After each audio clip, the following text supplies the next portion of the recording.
Hi everybody, I'm Phillip Wagner, Pump Product Coordinator for AY McDonald Manufacturing.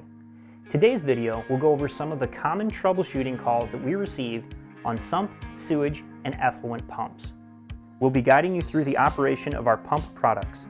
This video is designed for trained professionals. Before we begin, always keep in mind that in dealing with sump, sewage, and effluent pumps, this is not clean potable water. Therefore, we recommend proper personal protection. This includes safety glasses and gloves. If your sump pump is not functioning, one of the first things to check is the electrical supply.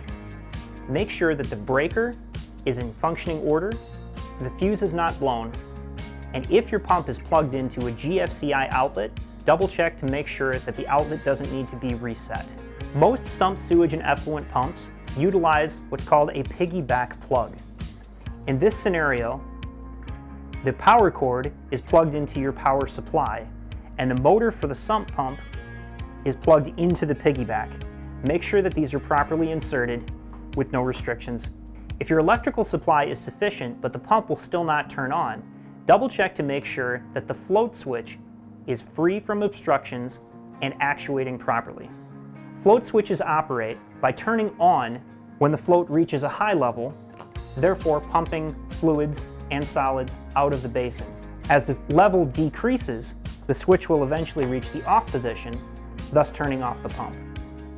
If you're having issues that your pump will not shut off, double check to make sure that you're properly utilizing the piggyback plug.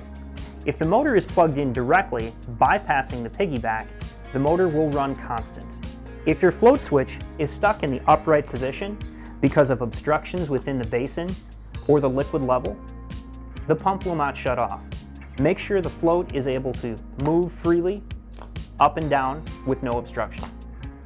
If the pump turns on and off as expected, but removes little or no water, double check to make sure that the inlet screen is properly allowing free flow through the pump. Make sure the valve on the discharge side is free from obstruction and allowing free flow. Double check to make sure that the application does not exceed the abilities of the pump. Now we'll talk about the AY McDonald Guardian water-powered backup sump pump. When you lose electricity or your primary electric sump pump gives out, that's when the Guardian takes over. If you are noticing water flowing out of the switch mechanism while the pump is operating, do not be alarmed.